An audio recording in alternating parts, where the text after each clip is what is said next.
Welcome to my video. This time I'm in my hometown, my homeland, Poznań in Poland. I'm here for the vacations, even if the summer this year was very rainy and cold. But I wanted to show you this art shop and art supplies, take you for a little shopping of art supplies and do swatching.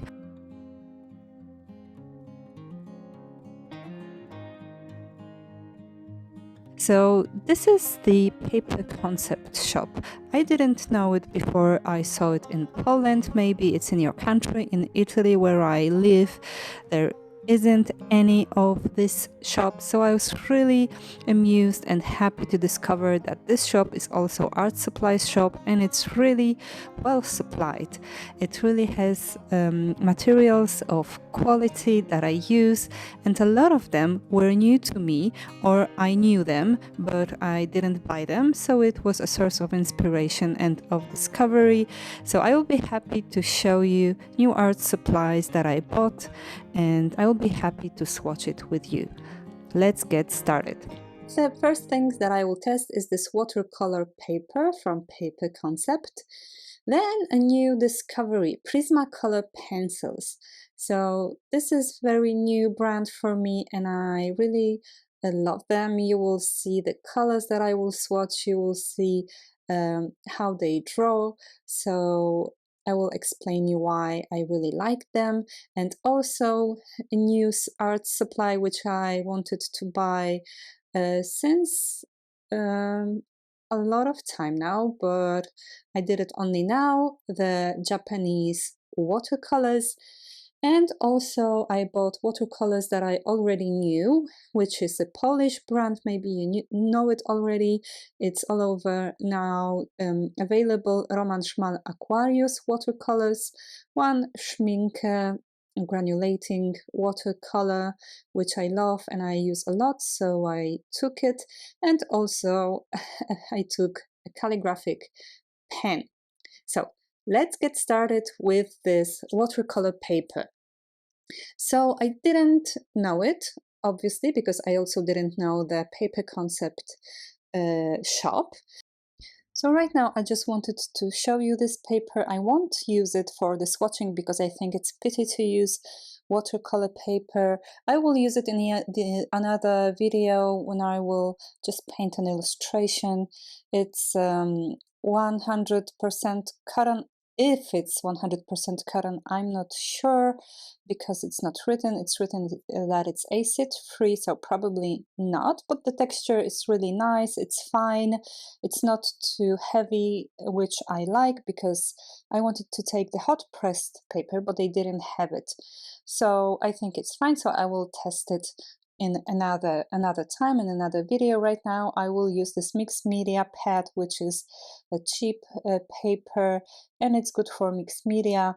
I use this kind of paper to swatch, to do drafts, and also to draw as well, but maybe watercolor paper is not, I mean, this paper is better than watercolor paper to swatch. So let's start with Japanese watercolors. They are colors that I didn't know, and I'm curious how they paint. I heard that they are something in between gouache and watercolor, and I really love the palette, the colors that they have, and they seem very juicy. They seem like little candies, little sweet chocolates. They are shiny, and they definitely attract my attention. And let's see how they paint. So later I will write which colors I'm currently swatching. This one, I think it's shady blue. I don't remember the name right now. And the consistency is quite opaque. I mean, they are like watercolors. They are water-based. They don't have acrylic, so you can reactivate them, and they are something in between. You can see between gouache and watercolors. So I swatched one part which is more opaque, more dense, and other which is more diluted. So here it is. The name is grayish blue. I always like to swatch in two ways to see different tonalities that you can have with this paint. So here it is. There's also name of the paint, Kuretake. I'm not sure if it's also Gansai. I wrote Gansai, but I have some doubt. Is it the same brand? Because there's also Gansai Watercolors, and I'm not sure if it's the same company. And there we have this muddy kind of red, and it's gorgeous. It's really lovely. So see how easily you can have the opaque and dense color. They activate really easily with water. It's enough just to put small amount of water and they already get buttery and creamy. So this is great. So it's Indian red. So until now, I love both of the colors. And let's skip to another one. This kind of brick orange. And this is really, really gorgeous. It's kind of like quinacridone kind of color, which I'm a big fan of. They are very warm quinacridone, like quinacridone gold. So this seems similar to me, and I'm already a big fan of this color. So it's Mars yellow, but as you can see, it's more like orange color. Right now, let's go to this kind of grayish beige color, and also I love warm grays, so I had to take this color, and yeah, I'm not disappointed. Again, the color is great. Again, great covering. The color is really opaque and covering. And again, let's see how the diluted version is to see what kind of tonalities can we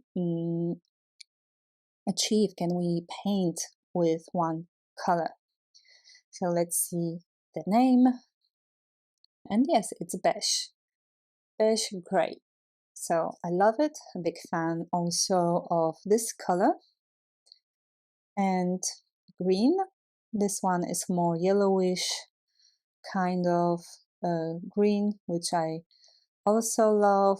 And again, so another thing that I see is that the transparency is more or less similar. Until now, all the colors are very opaque and they cover really, really well. So usually in watercolors you have different scale of transparency from more opaque to more translucent. And they seem to be all similar, all the same.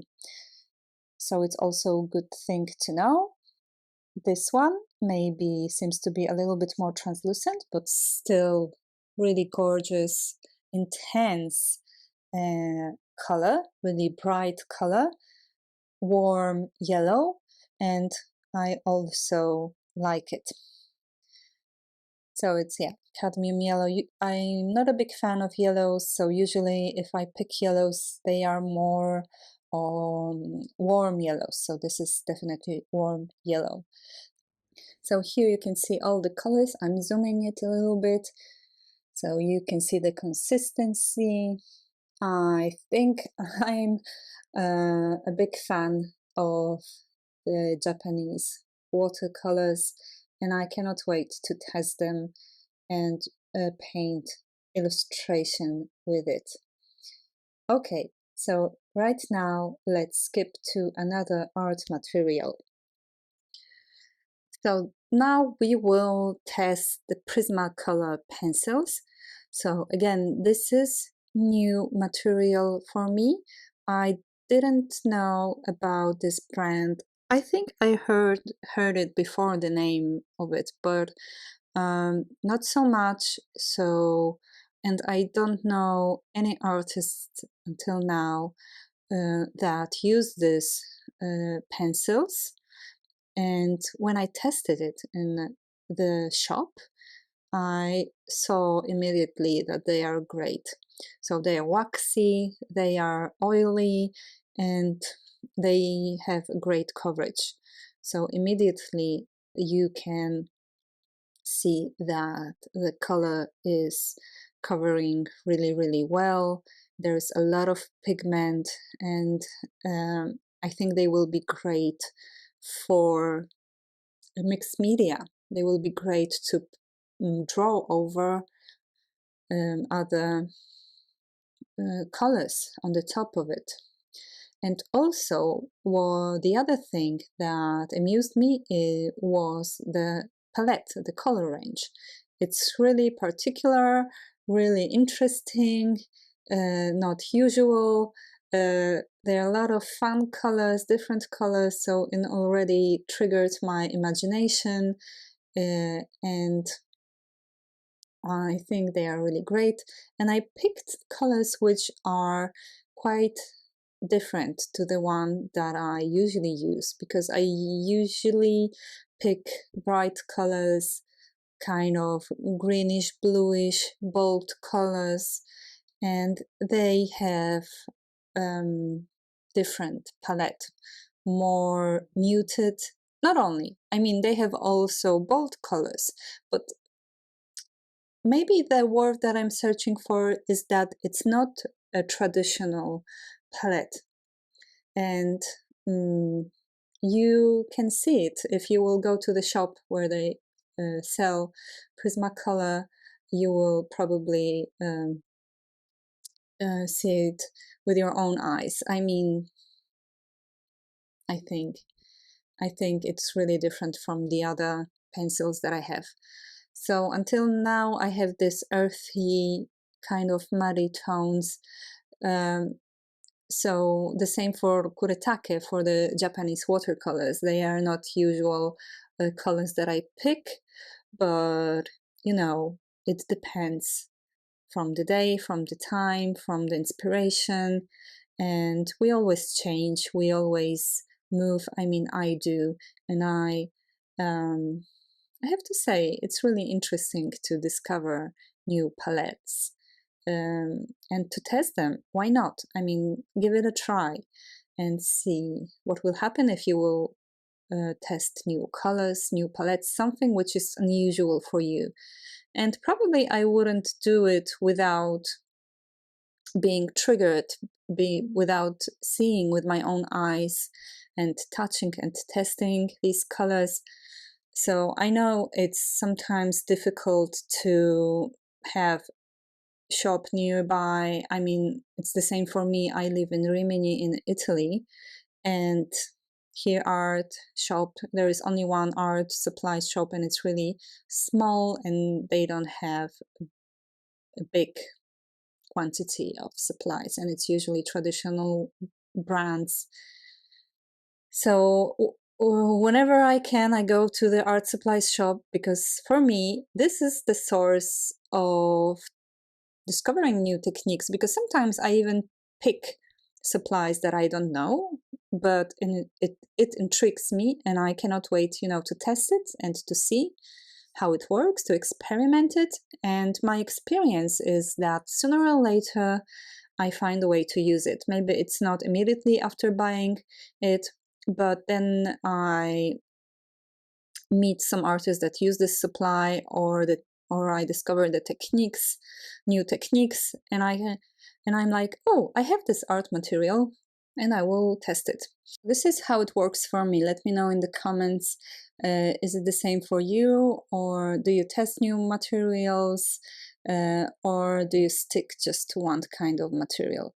So look at the colors that I already draw with. They are really unusual and nice. Clay rose, beautiful. Mahogany red, so beautiful. Also this kind of yellow is so nice. So yeah, it's also a big yes from me for Prismacolors. And now we will skip to one of my favorite brands of watercolors. They are Polish watercolors, so it's not because they are Polish, but I must say I'm quite proud of Poland, of this brand, because I think they are really good quality. I started to paint with them before they were known all around, because at the beginning they were available only in Poland. So first I bought them only in Poland, but now I see they are available all over the places, and it's because they are good. Yeah, so you can buy them only in the big pans.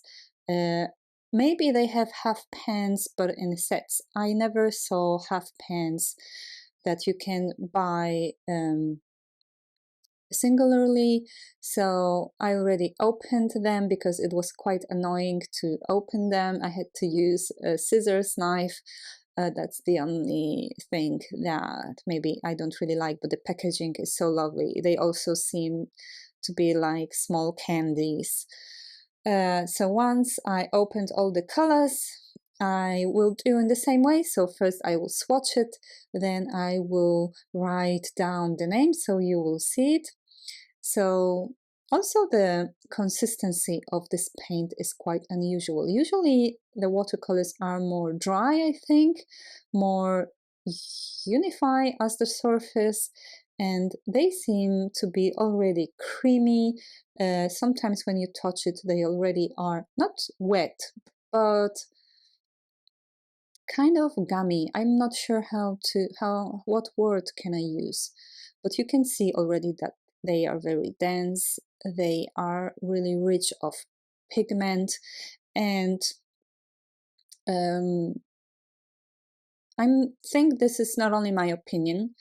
I didn't follow another swatching of Roman Szmal, so they are called Aquarius, but the founder, I think, so anyway, it's a name and surname is Roman Szmal, but the name of the watercolors is Aquarius. So I don't think I'm the only one that thinks that they are really high pigmented.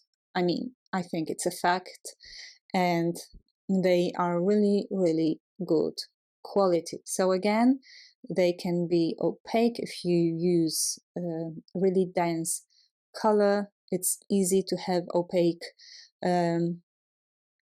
effect. Obviously, it depends from the color. Some of them will be more translucent, some of them not. It depends on the singular color. And here the first color is this really lovely granulating color. So I'm a big fan of granulating color. I already have a lot of granulating violets of Aquarius, so I love them. And here I took this shadow violet, which I missed in my palette. And as you can see, the granulation is really, really nice. And again, here you can see how the pigment is really, really rich in the single watercolor. So this is gray, I think, and I really love it. So if you work with watercolors and if you don't know this brand that I think, I can honestly recommend it to you.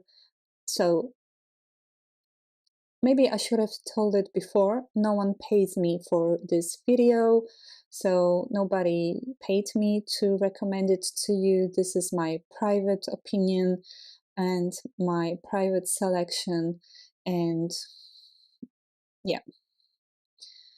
Okay, let's skip to another color. We have two shadowy gray, violet colors. One is shadow violet light, but still it's shadow violet. I think there is another shadow violet, but not light. And this one is light version, and we have shadow gray. So again, I'm a big fan of grays, specifically warm grays, but I also love Payne's gray, obviously, and the shadow gray is also really very, very lovely. So This is earthy tone. I think it's not gray, it's more like a greenish color. And here I can already say it is more translucent, but not because there is not a good quantity of pigment, but because it's the nature of this pigment, I think.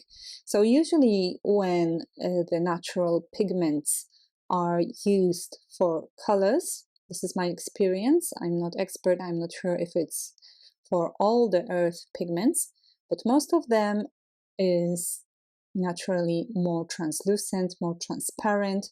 So you have to use more pigment into it to use it. But I still love it. It could be warm, kind of warm gray or grayish green. So let's see the name. So it's German green and earth, yeah. So usually earth greens are very translucent. Kind of particular, don't you think? To say that it is green, but it has to be natural pigment. I will have to do some research to see what kind of pigment did they use. And another color from family of beige, earthy, light colors. This one, and it's already super opaque, super washy, I think. Right now, I feel like it's very similar to Kuretake Japanese color. It's more washy. And I think it's buff white, kind of white. So let's see if I remember it well. Yeah. So since it's white, it has to be opaque. So traditional watercolorists won't use white. Correct me if I'm wrong, but I think they don't use white. They also use black. And the reason not to use black, if I remember, it's because it creates this opaqueness, which isn't a good thing for watercolors. Traditional watercolorists, they usually search for transparency, for all the layering, and white creates immediately it is more like gouache because it contains chalk or other pigment which is opaque. All right, so first green in this watercolors. Again, it's more like yellowish olive green, the same as for Japanese watercolors. So again, this palette is unusual for me, but still I love it. And swatching in this way, maybe not only just small squares, gives you the possibility to see the palette that maybe can inspire you. So this is the first time that I swatch in this way, and I must say I find it really practical, not only relaxing and satisfying, but also you can already see a new palette that can be a palette that maybe you will use for your painting.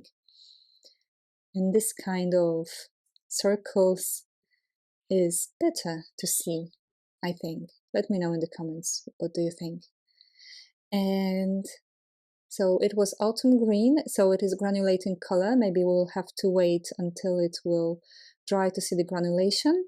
And right now I will swatch this lovely yellow. So again, I'm not a big fan of yellow, but when I saw on the packaging the color, and usually the colors are faithful to on the packaging are faithful and similar to the ones that are inside.